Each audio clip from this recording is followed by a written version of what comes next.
It is no longer just the Holland Museum, whose focus is the profound culture of Dutchism, and it is a profound thing to curate.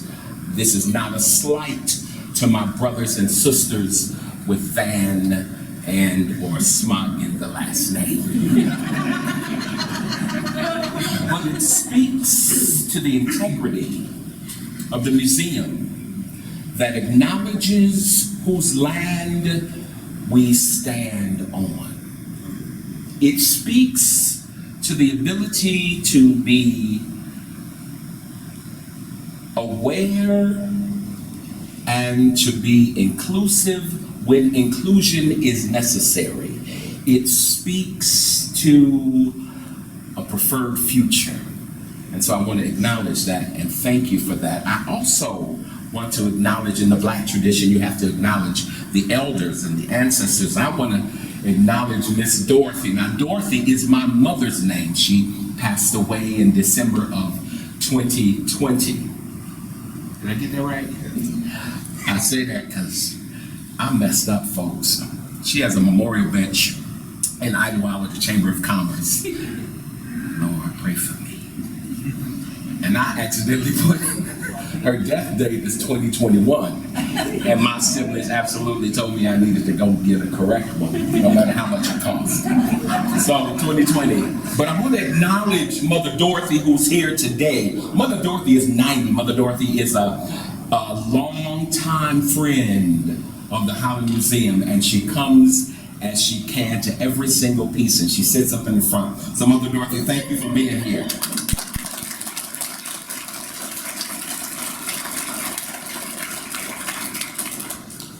I see so many of you who I call mom and auntie and dad, and who have cared for me these past 27 years in Holland, Michigan. And I honor your presence here today. I also honor my family who came from Midland and Springfield, Illinois, and Idlewild and Maryland to be here with me tonight. So I'm gonna introduce my eldest brother, Kyle, and my eldest sister, Erica, my next sister, Giselle, and my favorite niece, yes, I got it on camera, Shiate Nicole. I'm grateful for them to be here. Thank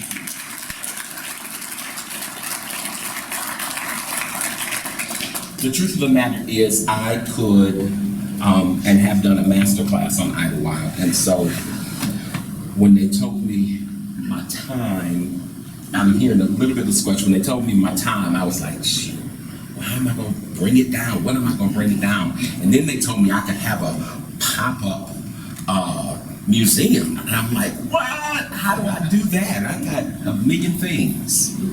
So I did bring it down some.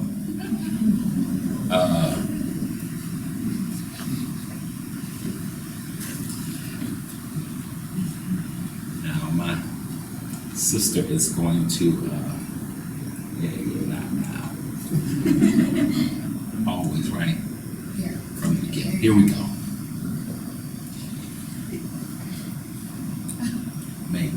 It's coming. Okay. Give us that.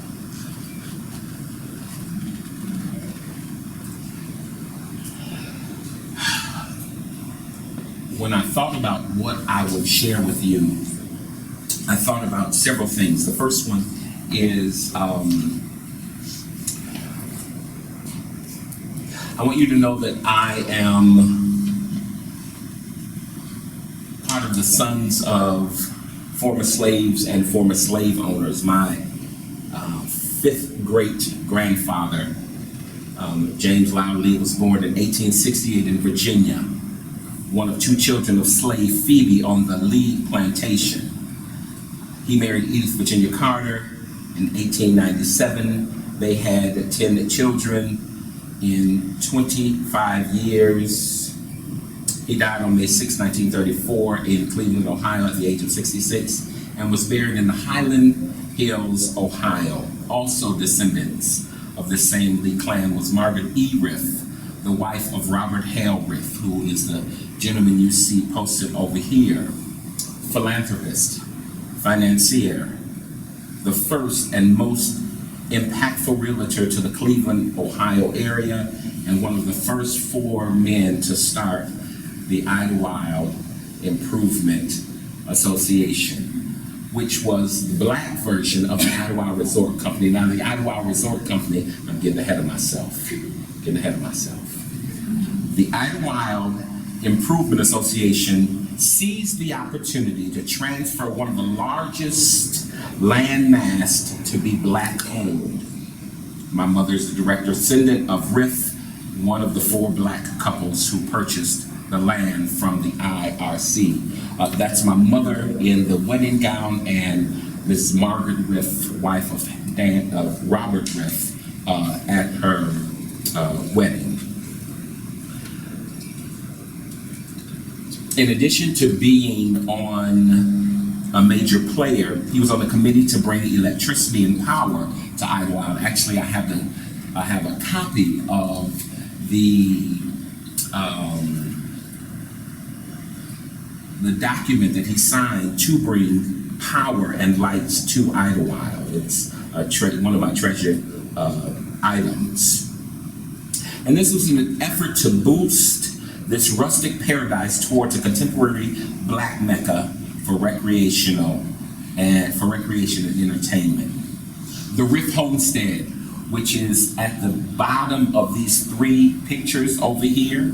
The Riffe Homestead is a duplex converted into a single 3-bedroom ranch with double fireplace on 8 wooded lots on Crooked Lake, now known as Idlewild Lake. It was purchased by my parents through the will of Margaret Riffe with a $10,000 twist. This historic property was purchased in the early 70s. I was not born when the property was purchased, but my siblings were. And the story goes that my parents, in their latter days, the Riffe's latter days, would drive them from Cleveland to Idlewild.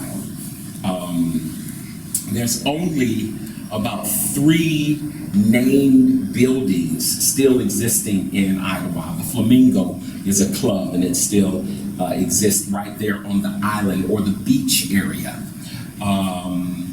The El Morocco is still there. Both of those are not in use. The Casablanca is still there in bare bones. I literally was just inside of it doing a documentary with a company who asked me to give some insight on it, and it's still there. You can't go in it, but it is still there.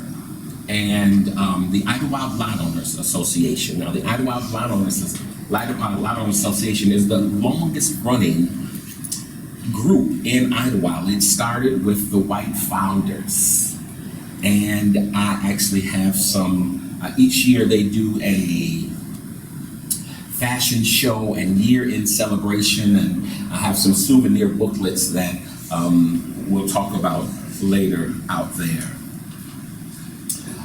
The Robert Riffe gave and Margaret gave the money in the mid-60s, early 60s to purchase the land and to build the Idlewild Lot Owners Association. I knew the ILOA, the lot owners is what we call it affectionately, as a skating rink. That's where I did my skating in the 70s and 80s. Yes, and that's where I got my trophies for our Fashion on Wheels. That is correct. It was a fashion show. I'm telling you, every summer it was a fashion show with young people and older people skating and dressed to the nines. It was a thing to behold. I still have one of my old ceramic trophies that I received from one of the years I took first place in something that I don't remember now. It was not on there.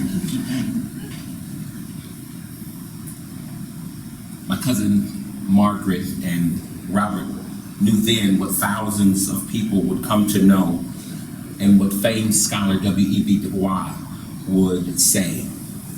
for sheer physical beauty, for sheen of water and golden air, for noblest of tree and flower of shrub, for shining river and song of bird and the low moving whisper of sun, moon, and star. It is the beautifulest stretch I have seen for 20 years, and then to that add fellowship, sweet, strong women and keen-witted men from Canada and Texas, California and New York, Ohio and Missouri, Illinois, all sons and great-grandchildren of Ethiopia, all with the wide leisure of rest and play. Can you imagine a more marvelous thing than Idlewild? Will you allow me to invite my sister, Giselle, up here to sing an original song that she wrote for a musical. She did. We've done like 5 times now. There was a microphone back here. Did I give it to you? Do you have it? Okay.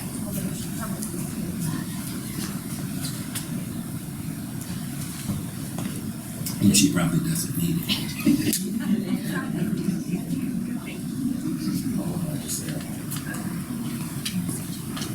This was written for our Idlewild had its centennial in 2012. So probably about 2011-ish, I wrote it. So I'm older, and I know I wrote it, but sometimes I have to revert. But yeah, and that was what Chris is talking about. It was then when our family put on a kind of like a musical review, and it was about the history and about the music of Idlewild. And so this is one thing that's erupt from it. And I'm sorry, I really did have it. It was right there. I really did have it here.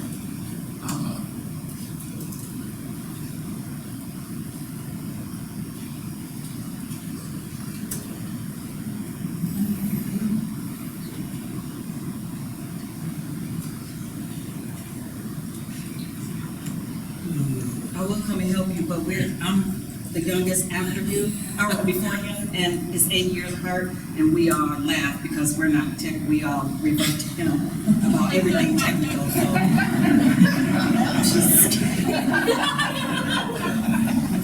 Okay, I got it. I don't know where it went, and I'm hoping to start soon.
is from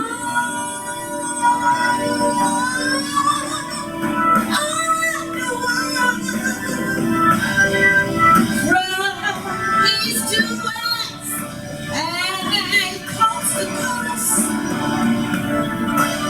This is the place they treasure. It's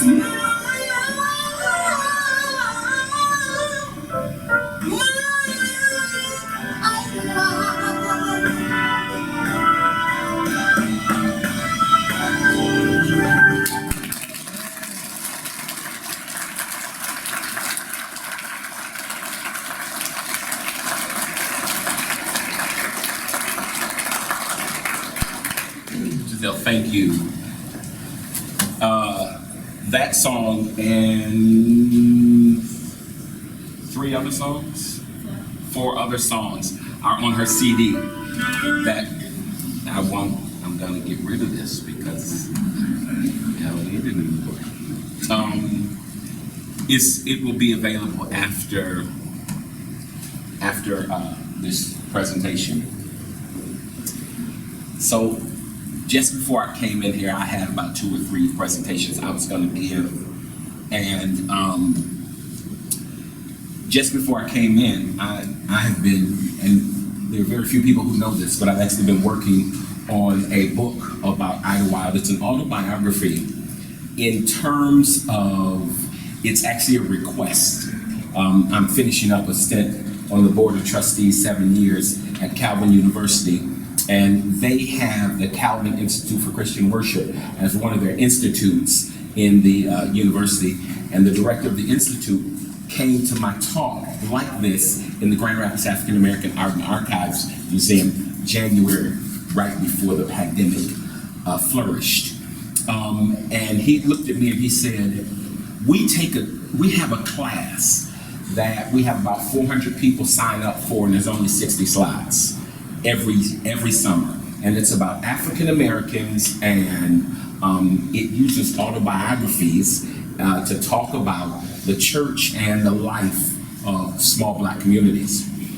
And he said, we actually use one that deals with Second Baptist Church. Second Baptist out of Detroit was one of the Underground Railroad churches downtown Detroit. And so we use the book that's written about that, and we take a trip there. He said, I want to use a book about Idlewild, and I want you to write it. And I want to take a trip instead of Detroit. I want to take a trip 72 miles north to Idlewild. So I'm like, okay, I can do that. So just before, literally, and Lauren, I don't know where you are, she can testify this because I actually had her print me out a copy. I changed my talk. It's going to give you what you're looking for. But will you allow me to read some excerpts from the book that I'm still writing? Will you allow that? So I'm going to ask that you don't record it yet. No, don't stop. So I also want to acknowledge that I'm very respectful of those who have faith and those who choose not to acknowledge having faith. I want you to know that I'm sympathetic, I'm unapologetically Christian, unapologetically Black. I don't apologize for any of those 2 things because they nurtured me and they raised me, and they also raised me to be mindful of people who don't look like me or sound like me or share a faith at all or a faith like mine. So I'm sensitive to that in the room. But my story in terms of Idlewild and this book envelops some Christian stuff. So I'll be saying I'm not apologizing, but I'm saying some scriptures, recognizing that you didn't come to be preached to, and I'm not preaching, I'm telling a story. So hear this. So, then came Sunday. After Idlewild nightclubs sold their last drink, we had church. The socio-political life through the churches of Idlewild, Michigan. Growing up Idlewild, I talk often about where I was raised and nurtured until the age of 12, which is the second picture below here. Tabernacle AME Church. Tabernacle Community Church actually was the first church built in Idlewild. It was not affiliated with any denomination, and then later on, the AME Church came and said, "Can we take you over?" And they said yes. Let me tell you also, the original Idlewild Church that you see in Idlewild Community Church, Tabernacle Community Church, in that building is the same building that I grew up in. What they did was they turned it 180 degrees. Come on now. And they encased it in brick and put some stained glass windows in. I am amazed. I mean, just flabbergasted. And I found that out after I left the church. I didn't know. They didn't share that rich history. Tabernacle nurtured me. And so chapter 1 deals with growing up Idlewild, and it specifically gives the roots of Tabernacle Church. Bishop or Pastor Franklin Gray was the founding pastor. 1923 is when he did it. I actually was just looking. Tabernacle loaned me some of their archival things, and for the first time I saw my cousin Margaret's name in the roster, on the roster, and I saw all of the 15 pastors from Pastor Bray to Pastor Cottrell, who was the pastor when I started going there. I didn't know that he was just a visitor. You can find out so much through research. I just want you to keep doing it. If you haven't done it before, start doing it. Chapter 2, the community raised me. I talk about at 12 years old, I asked my mother and Reverend Cottrell if they would allow me to go to another church to be the piano player and choir director. They said yes, and so that's at 12 was when my music ministry began. I went to a church called Cherry Valley Community Church. Reverend Stovall was the pastor, and I had a 15-member youth choir. I was 12. There were about 5 of us who were 12. Bernadine, and right, I could name them all. There were a few who were younger and a few who were older. And out of those 15 kids, we did some profound things. I remember a lady sitting in back. I was telling this to her niece the other day. A lady was sitting in the back of the first rehearsal. This probably would have been Saturday. Before, it could have been Saturday. It must have been Wednesday. Before Sunday, and this is why I say, she was in the back. I didn't know what she was doing in the back. Maybe she was just a guardian. Maybe they needed some adult presence in there, probably, because I was 12. Her name was, she was a twin. Her twin brother's name was Voyle, and her Iris Eagling is her name. She's long passed away because she was about 80 at the time. So Wednesday is choir rehearsal. Watch this, folks. Without ever approaching the diocese, without ever coming into the choir stand, Iris back in the back with an old half-written, a half-sharpened pencil and a pad of paper was doing some magic. Come Sunday morning, all 15 of us, had robes made by Iris Eagling from Wednesday to Sunday. I'm not sure what kind of magic she had. I'm not sure what kind of glasses she used. Growing up Idlewild was a beautiful thing. I talk about my time in the Mount Olive Church of God in Christ, the Idlewild Seventh-day Adventist Church, and the First Baptist of Idlewild, Historic First Baptist of Idlewild. That's chapter 2, and I give pictures and artifacts. So when John, at Calvin College, was saying, this is what we want you to do, he showed me, ironically, W.E.B. Du Bois' Home Church's autobiography, the man who wrote it. And he said, I looked through it, I'm like, oh, yeah, I can do this. Half of the book was artifacts, pictures, and figures and facts. Half of it was narrative, so I'm halfway there. Chapter 3, Prelude, I talk about church bios or biographies from their program. times, right? I look back at obituaries and weddings, and I talk about people and who they were, and interesting of who preached what, right? So there's a family history that happens in that, notables in that chapter. Chapter 4, Call to Worship. I talk about the pastors and the worship leaders, the pianists and the choir directors. So faith and, not faith, Hope Cruel and Mrs. Davis at First Baptist of Idlewild. I talk about Leona B. Simmons a couple times, but as the organist at Tabernacle. I talk about Yvonne Powell, who was a choir director and actually had the Idlewild Youth Choir Director. During COVID, I went to the Lake County Museum. If you haven't been there, you need to go.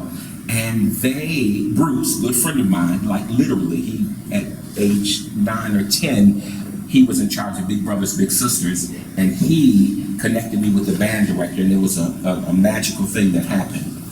He gave me some pictures. He said, here, I know you're doing some stuff on Idlewild, here you go. And he gave me some pictures of First Baptist of Idlewild, and it had my mother and another musician on there with the choir. It also had Yvonne, who was part of the Church of God in Christ at the time. Her grandfather was the pastor, but it had her at Tabernacle with the Idlewild Community Choir, and it was all young folks. And my siblings were in there, and I'm like, oh my goodness, I've never seen this picture. Chapter 5, Songs of Praise. I talk about protest, petition, and plea. I talk about the soloists, the choirs. I talk about the eulogists and what happens also at some of the other funerals that have not been listed in the previous one. Chapter 6 is I talk about women in the canon. So I talk about Evangelist Ruth George Johnson, who was the first woman that I had seen preach in Tabernacle. Now let me tell you, it was on an afternoon service. She never preached in the morning. It was an afternoon service, but they did give her space. And so I thought that very interesting for as early as it was in the 70s. I talk about Tabernacle's women pastors. I talked about Reverend Denise Suttles and Andrea Mitchell, both women in Baptist churches up in the Idlewild and Lake County area. Let me tell you, Black Baptist churches do not historically ordain women to the pastorate. I want to be crystal clear about that. I'm not sure white ones do either, but I know that black ones don't, right? And so I'm telling you and so it's surprising that these ladies, these women have somehow broke a ceiling or answered a call or whatever to be the mouthpiece in this small little town. Chapter 7, I talk about activism. I talk about Mabel and Robert Williams. Now you don't know Mabel and Robert, but Mabel and Robert Williams were excommunicated, kicked out of the United States.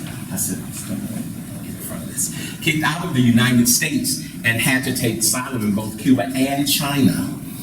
He was from Monroe, North Carolina. He wrote, oh, come on now, why can't I think of it? Of course I can't think of it.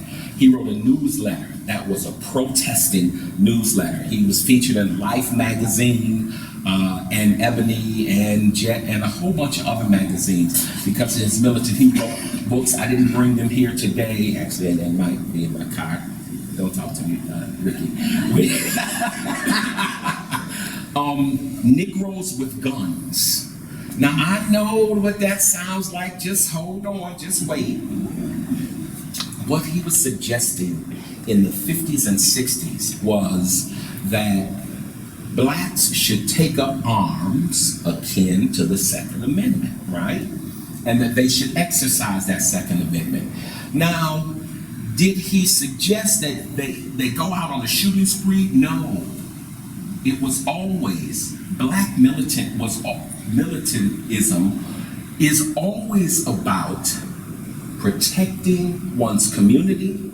It's always about the the other aspect of nonviolence, or the opposite of nonviolence, it is saying that we will protect and we will be available to protect our community and to get those things that the Constitution has said that we should have. Those were the pieces and things that Robert and Mabel did, and a number of other people. I talked about Deacon Helen, Mama Helen Curry. Mama Helen was one of the first deacons in the AME church, women deacons in the AME church, and was a member at Tabernacle, and then later at Christ Community. Mama Helen tells so she sang in my choir. Mama Helen tells a story about she was driving from Detroit to Idlewild one weekend, bumpy roads. She said, Chris, they call me Chris in Idlewild, so you know. Said, Chris, I got up to about Lansing, and the state boys started following. Now, what you don't know is Mama Helen wasn't always a deacon in the church. As a matter of fact, Mother Helen, we would call them couriers today. She was running moonshine from Detroit to the clubs in Idlewild. Yes, that was one of her jobs. And she said, I was so nervous. She said, but I kept my cool and I kept going. She said, they stopped me. They said, where you going? I said, well, I'm heading up to Idlewild. You by yourself? Well, I'm the only one in the car. She didn't say that to them, but she said, I thought I'm the only one in the car. Yes, I am, your officer. She says, he asked her another series of questions, but never went into the trunk. Because if he had gone into the trunk, Mama Helen would be telling a different story today. I talk about Beulah Riddles. Beulah and her daughter, Dolores Casey, were formidable women in the art of communication. They wrote the narrative of Idlewild in the paper. I think it's Central Michigan University has now uploaded all of the Lake County Star, which is the local paper, and so I'm able to do open research now. I was going under somebody else's stuff before. And it's so interesting to read their articles because they read almost like a letter. They talk about who came up that week. They talk about who was there and who was sick, and pray for such and such because they are under the weather. And they went to their niece's funeral in Chicago. And I'm like, what kind of news? She was preserving history. We now have things because of Beulah Riddles and Dolores Casey and then Leona Simmons writings that we would not have in the stories of growing up Idlewild. Leona Simmons and Pat Hoskins, the first black female mounted deputy. And then my final chapter, chapter 8, is a postlude. I start off with John 1:46. Humble, modest, poor beginnings. Born in the poorest county in Michigan, the fourth poorest county in Lake County. I was the youngest of 5 kids, only child born in Michigan. All of the rest of my siblings were born in Cleveland. There's an 8-year difference between me and my youngest sister, Giselle.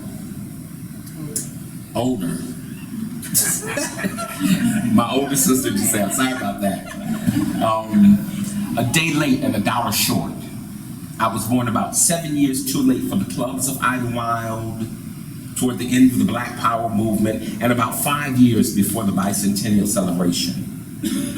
Commodity lines, a rampant welfare state, and the local school as the largest employer. I was the straw that broke the camel's back of my parents' 13-year marriage. My father left when I was 3 months, seeking a better life with a spicier woman and a land flowing with more milk and sweeter honey.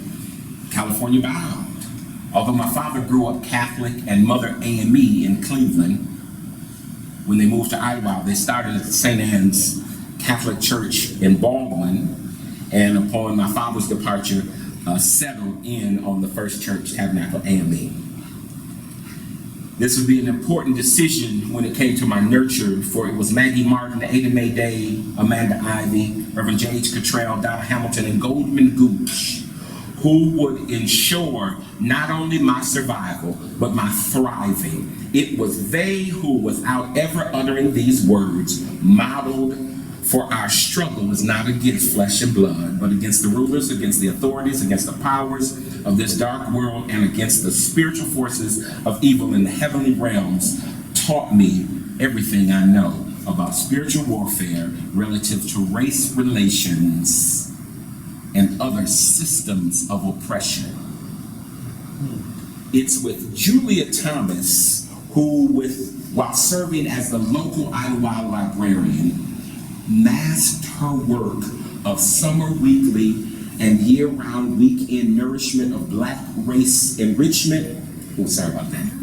Black race enrichment, interspersed with Bruce Lee movies, macrame, hook and loop pot holders, ceramic figurine paintings, making and painting clay artifacts, and of course, Idlewild history, among some other. Did I take you back to the 70s when I said all of that? Therefore, put on the whole armor of God, so that when the day of evil comes, you may be able to stand your ground, and after you've done everything to stand the cultural knowledge, love of self, culture, family, civic, and race would be poured into me via Mrs. Horton, Anita, who pulled me under her wings and let me observe how she ran the board of the first gerontology building. She built the first nursing home. She built a home nursing home and then the county's nursing home. She gave me my first book of Robert's Rules of Order and told me to eat it. She would quiz me on it as she saw my leadership capacity. Amanda Ivy, Ada Mae Day, Maggie Martin would instill truth and righteousness as the foundation of my learning through weekly methodical Sunday school teachings, drilling and ensuring scriptural memorization. Dorthella Dobbins and Leona Simmons. Consistency in the music ministry would model always having my feet ready for the gospel of peace. I have none other than my mother, who is a professional financial analyst, creative frugality entrepreneur, and wrote the book on robbing Peter to pay Paul. Her shield was large and battered. It was heavy and a burden, but it got us through many dangers, seen and unseen. Through toils and snares, we came. Stand firm then, with the belt of truth around your waist, with the breastplate of righteousness in place, and your heart, your feet fitted with the readiness that comes from the gospel of peace. In addition to all of this, take up the shield of faith, with which you can extinguish all the flaming arrows of the evil one. Take the helmet of salvation and the sword of the Spirit, which is the word of God, and pray in the Spirit on all occasions with all kinds of prayers and requests.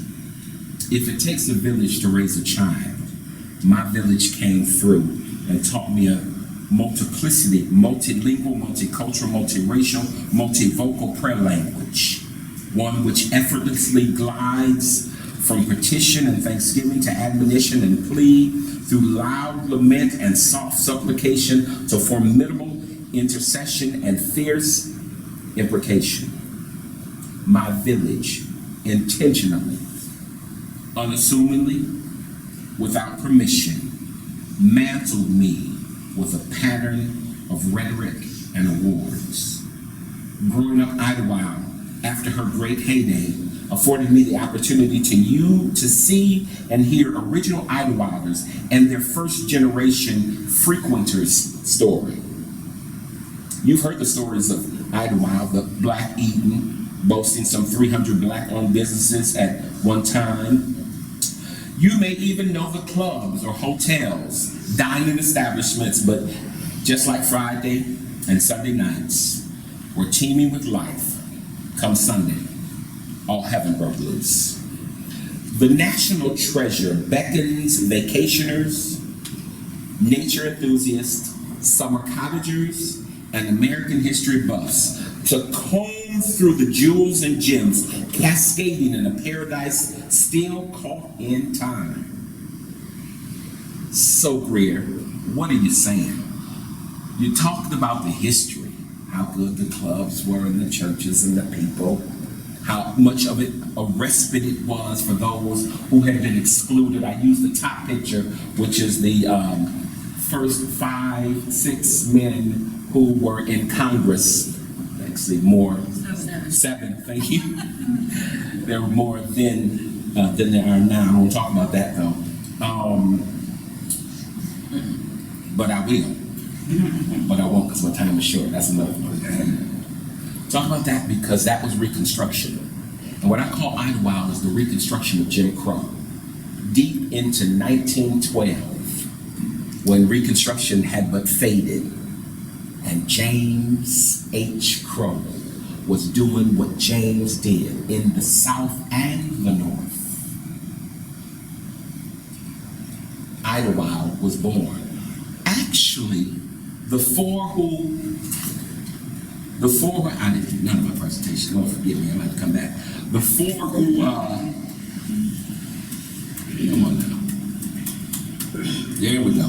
The 4 guys who started Idlewild, and when I say started, I mean they homesteaded. Now y'all know the Homestead Act, don't you? The Homestead Act was the largest wealth transfer in American history, and it benefited mostly whites. So it was a wealth transfer that America gave. Don't go to Leland yet. It was a wealth transfer that America gave to, it's gonna go. It was a wealth transfer that America gave to ensure that people could have a hand up. And what they did was they sat on 2,700 acres, built a cabin for 1 year, and was deeded that property. It was smart, it was brilliant, it was the thing, except they were card-carrying members of the Ku Klux Klan. Now you say, wait a minute, Grier, that doesn't make any sense. I know what you're saying, it doesn't make any sense, except that my racism was subdued by my love for green. In that time in Fremont, where they were, the prejudice was against Catholics. Blacks too, but there weren't too many blacks in Fremont, White Cloud at that time. But they thought, this is what we can do. So for a year, they sold used black,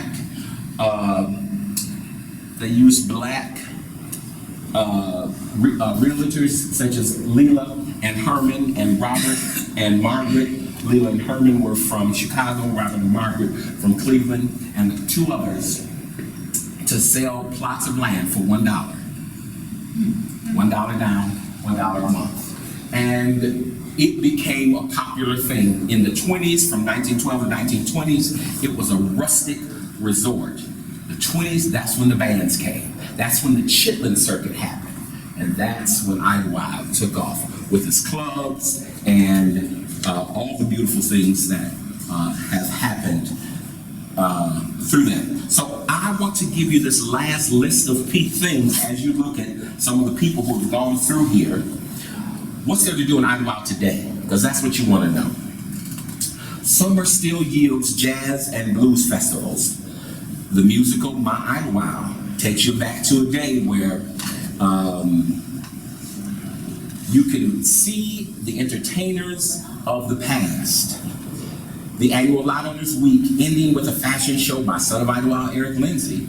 The Juneteenth weekend is rife with activity.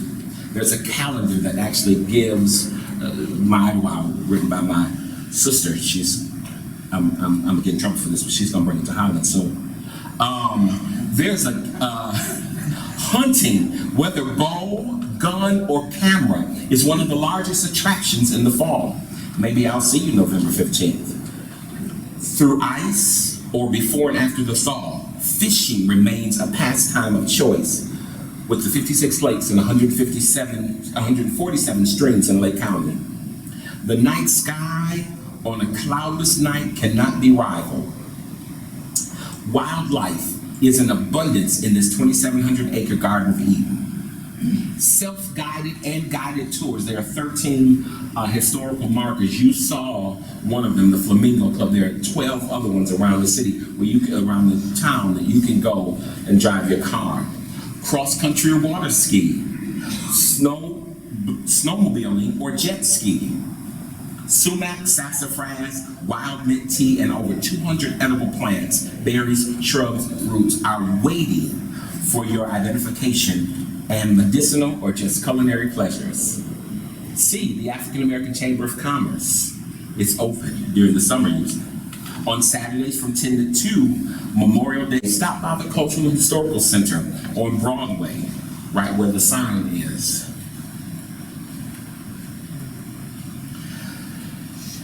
Charles Chestnut, imagine that. Noted African American writers. Summer Cottage stands in pristine condition, just the way he left it.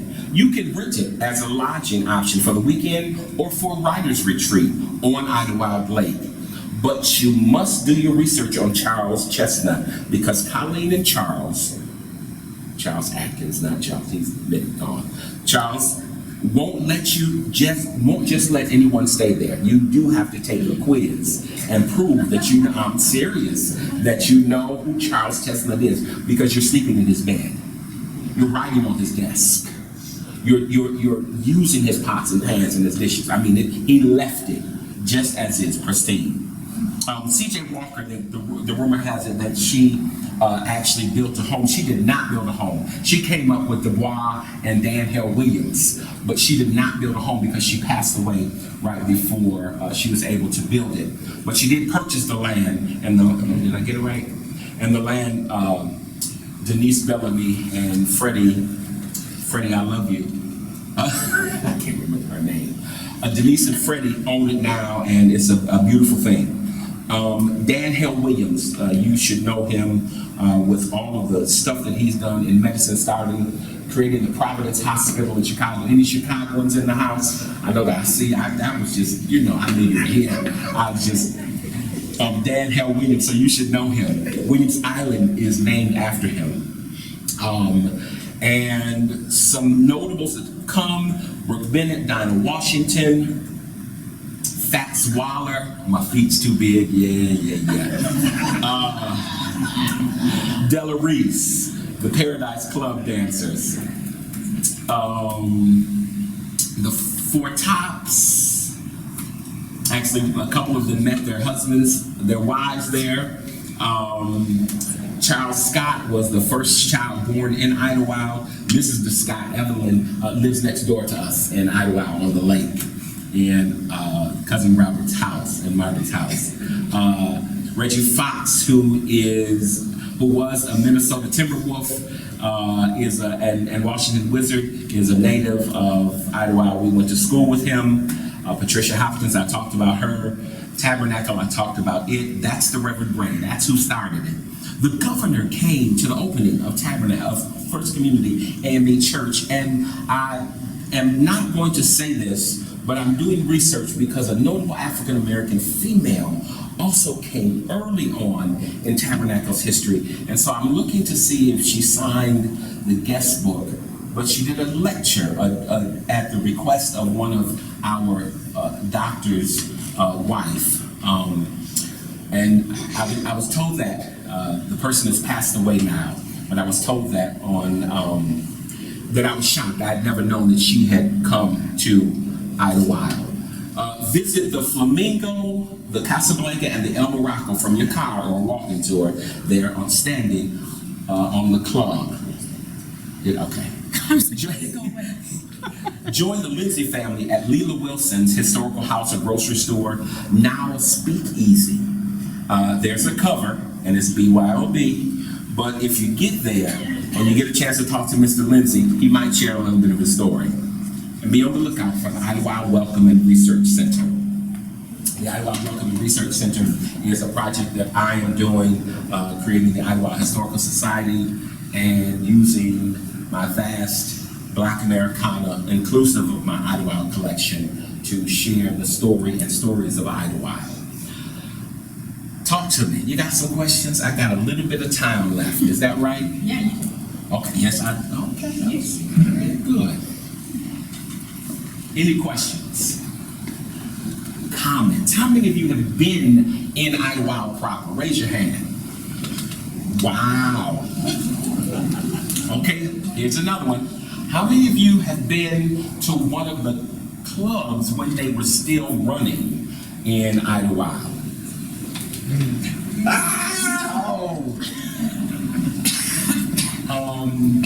How many of you have stayed in Idlewild?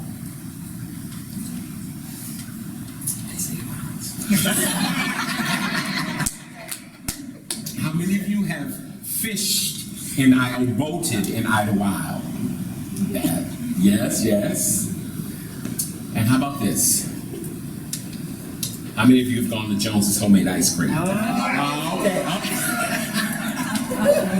Jones's is not in Idlewild, I just want to say. But like Holland and Northside Holland, right? It's about the same thing, places. It's akin to it. And Jones's, Sam Jones had the idea.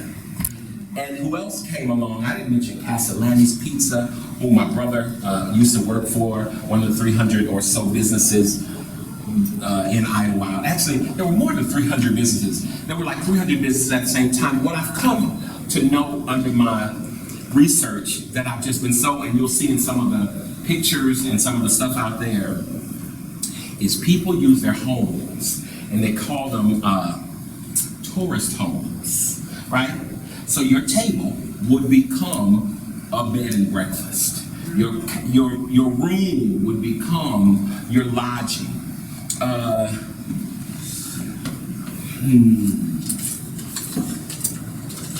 did not bring any of my green books,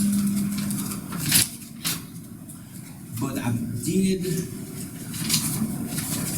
How many of you are familiar with what a green book is? Okay, most of you. So you know it was called the Negro Traveler's Green Book.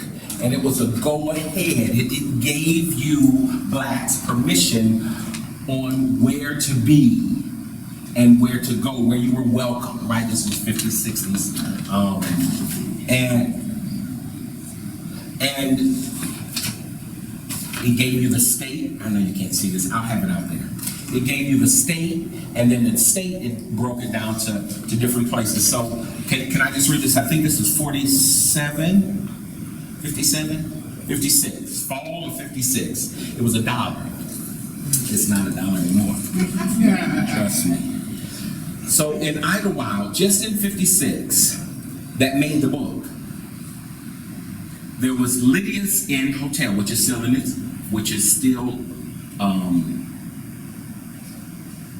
it's still there. It's not open, but it's still there. The Casablanca Hotel, still there, not open. The Oakmere Hotel, a picture of that is up there and on the table in the white frames.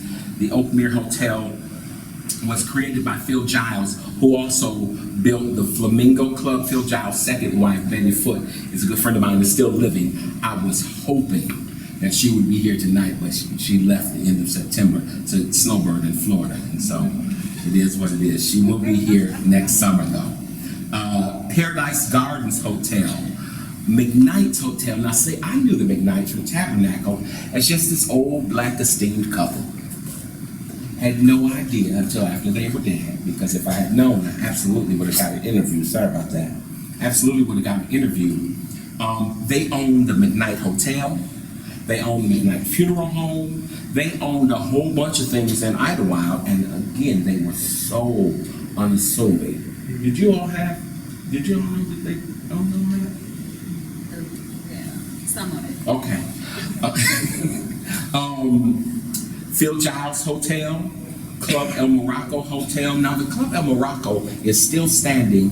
They called it an after supper club. So it didn't open till 3 a.m. Come on now. You had to stop at the Purple Palace, you had to stop at the Club Paradise Motel, you had to stop at the Flamingo, and then you could make your way once they had done all they did, and the acts had done all that they were going to do, then you made your way to eat. and have supper at the supper club in Morocco. I have two questions.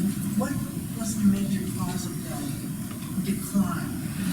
And the other one was, what is the connection between Woodland Park and Idlewild? Thanks for asking that. I was looking for that question. Two things. Stevens, who was the real, one of the Professor Ron Stevens, real scholars on Idlewild, and would agree with Ben Wilson, who is the other, one of the other major scholars on Idlewild, too, who wrote the earliest books.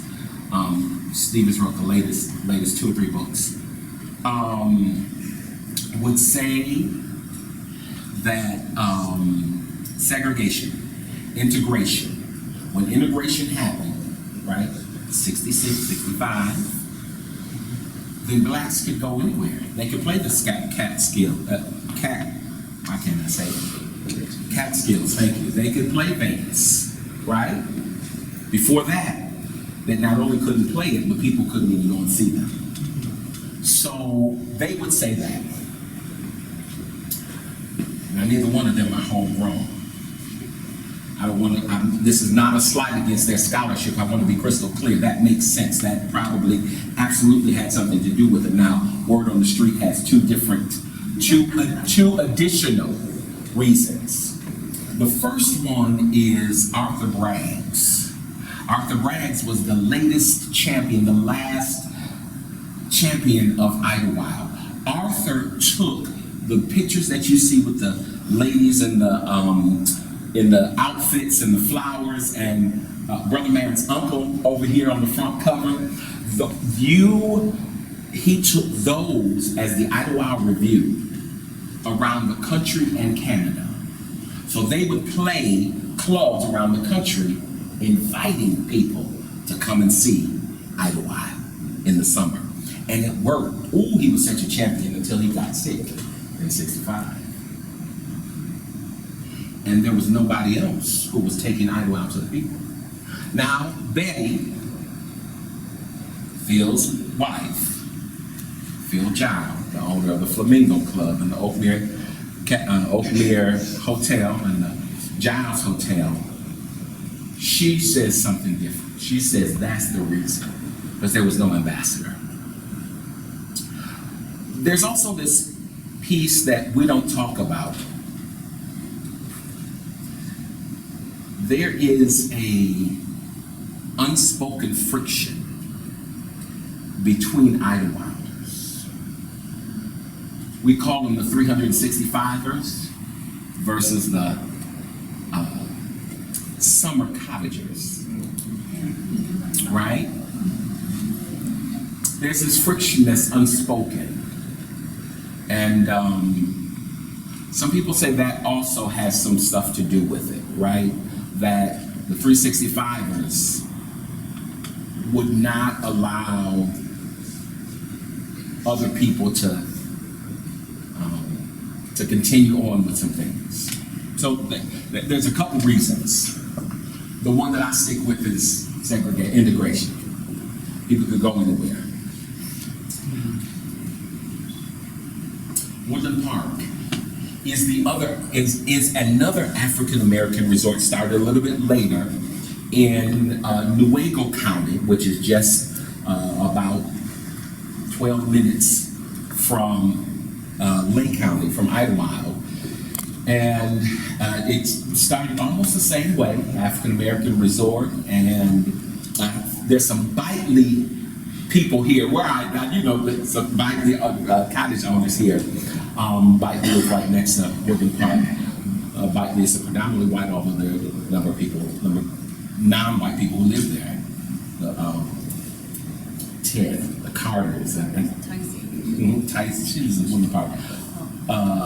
10, what's her name? Carter. What's her maiden name? Roberts. They live in Bitely, and they're black. Woodland Park's history was not told. Actually, there's so much about Woodland Park that is so phenomenal. One of the things that I hold dear to is Malcolm Little's sister, lived there. Now you know Malcolm Little, right? You know him by Malcolm X, right? So Malcolm's sister, Yvonne Woodard, a friend of mine before she passed away, she owned a store right across from the beach in Woodland Park.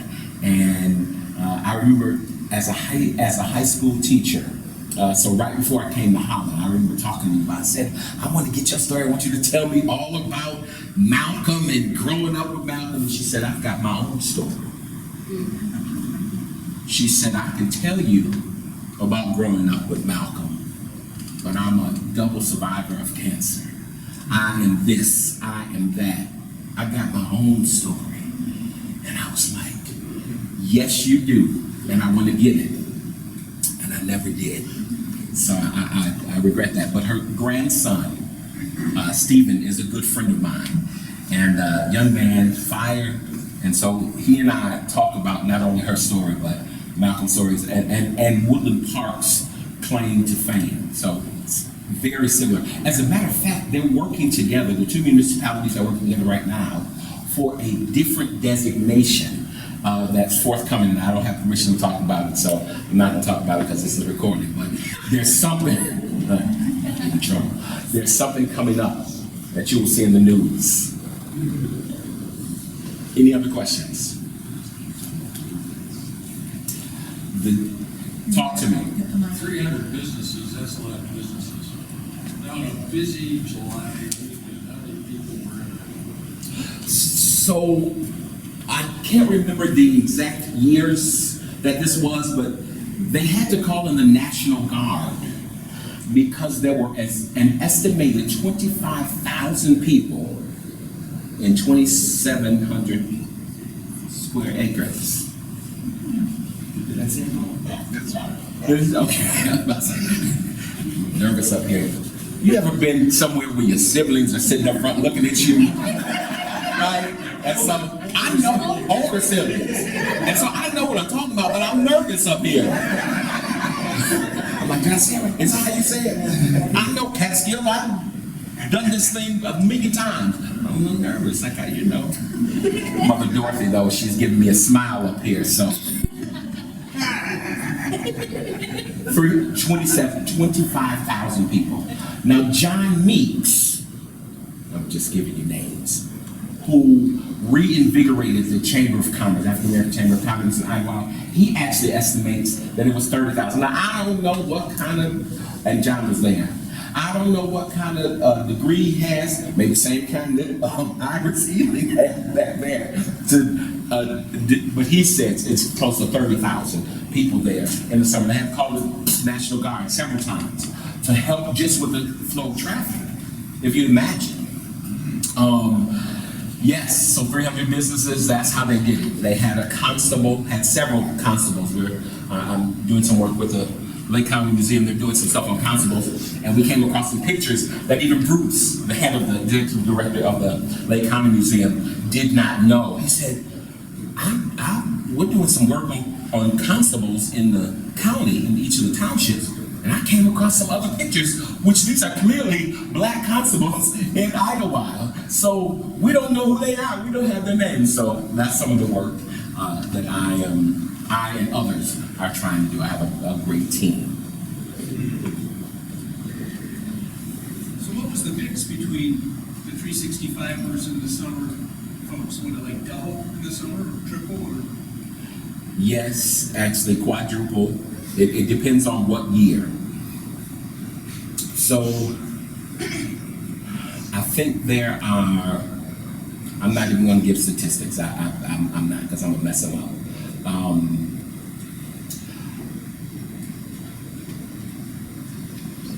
Yeah, I'm not going to give statistics. I'm sorry about that. I don't know that specific question. But what I do know is that there are, and they come up different now even than they did then. Then it was Memorial Day to Labor Day, period.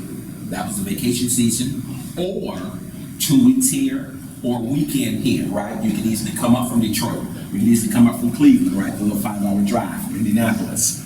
where all of those cities had Idlewilder clubs. Like literally, when they came to Idlewild, there was the Detroit Idlewilders, the Cleveland Idlewilders, the Chicago Idlewilders, the St. Louis Idlewilders, right? They conclave, they had their own clubs, they had buildings, their own clubs, they had their own functions. And so, and they came up different times. Again, depending on your wealth status, determine how long you vacationed in Idlewild.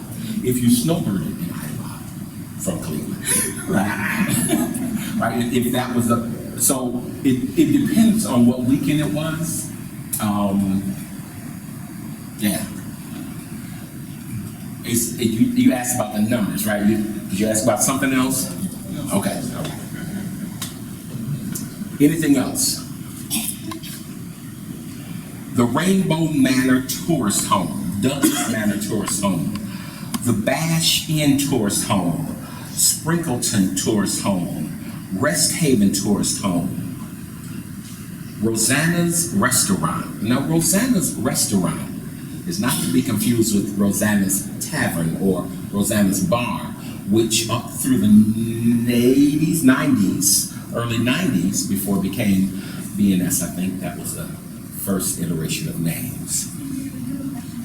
Okay, give me 1 second and I'm gonna let you go. Before Rosanna's was the bar of choice. That's the one that people from the 50s, 60s, and 70s, 40s knew. They knew Rosanna's Tavern, and if you go there, if you went there, that would be in the main downtown area, right past the beach area. It's now called Peyton's Place, a retired Detroit Lions NFL player just purchased it last year and opened it up this year. So come and see it. I didn't tell you that but you should. Talk to me. CJ, you've talked about the history of Idlewild, you talked about the Idlewild today. What are your hopes and aspirations for the future of Idlewild? You asking me what my hopes and aspirations? That's a dangerous question. It's 8:21, I've got 9 minutes.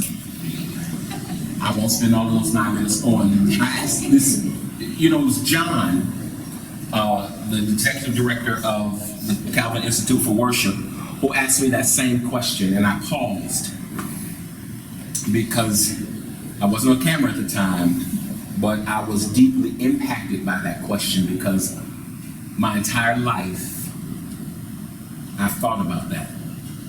My entire life, even though I didn't recognize my love of history till way later on, I've always thought about what should Idlewild become. Let me tell you this, whatever you had in the past was good compared to what you see now. We always think then was best, right? That's why we want to make America great again. That's why we want to go back to our heydays. That's why we want to remember our youth. Those of you who know this analogy, that's why we were better off in Egypt. Come on now. When I think about Idlewild, as profound as it was, and I didn't get to experience it in all of what she was, my 51 years of living, Idlewild has been the sweetest thing to me in terms of my nurture, in terms of those who pushed me and prodded me, in terms of those who snatched me up when necessary. Idlewild has been nothing but love to me. There were rocks, I'm romanticizing a little bit, right? But what I hope for her future is this. Idlewild should always be remembered as these 4 things. I think they're 4, they might come out to be 5. My math is not that good. I'm a musician, my math should be excellent, but it's not. The first one, when I think of Idlewild in the future, I think of Idlewild being unapologetically black. Now that doesn't mean that white people can't own land in Idlewild, but it means when you come to Idlewild, like when you come to Holland, you visit the Dutch Windmill Island. You visit the downtown Dutch merchants. You get you some Dutch shoes and have you some bobcat. That's honoring, right? Now, we do need to go a little bit further, Holland, and figure out how we're going to get the original people. Something, somewhere here, some kind of something. I'm just saying. I don't know what that looks like. Maybe we should ask them. But, right? But that's what it means to appreciate. And so when I think about the future of Idlewild, I think it has to be unapologetically a place of Black Eden. Let me give you an example. Memorial Day, 3 years ago, 2 years ago, 3 years ago. I was sitting out on the lanai. I call it the lanai. It's a deck my nephew built on the lakefront. It's beautiful with my coffee. Good coffee. And Ev came over. Frustrated, dark African American man, runs a construction company out of Grand Rapids. Red in the face. Did you hear what happened? I said, no. What happened? Now this is about 9 o'clock in the morning. I'm like, what has happened that's got you riled so early? He said, some people came on the lake in a pontoon, and then they raised a Confederate flag on Memorial Day in Idlewild. Let me say this.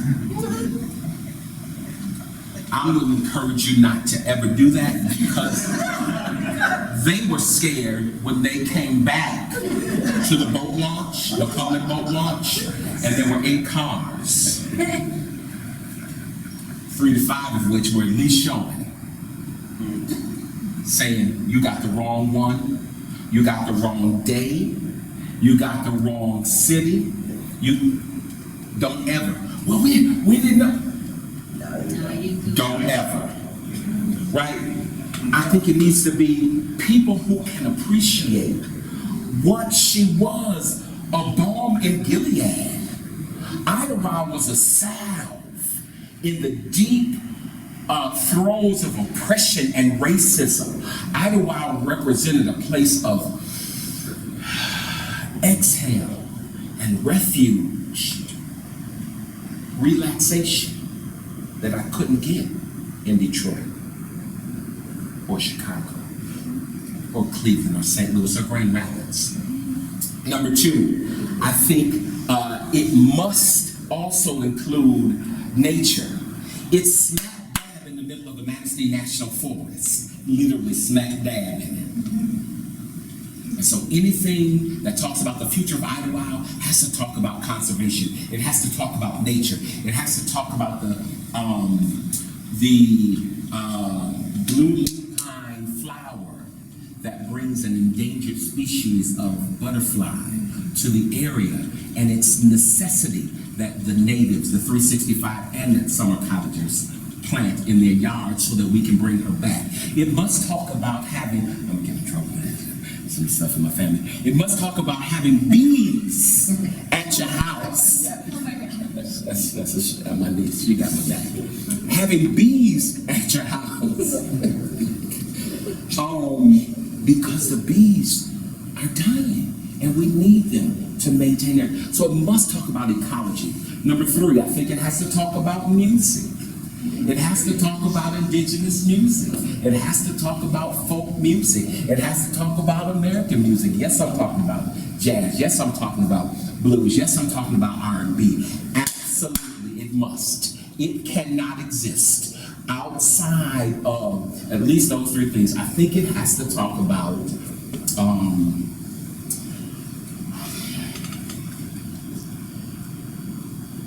economics. It has to talk about entrepreneurs, right? I was naming them to you.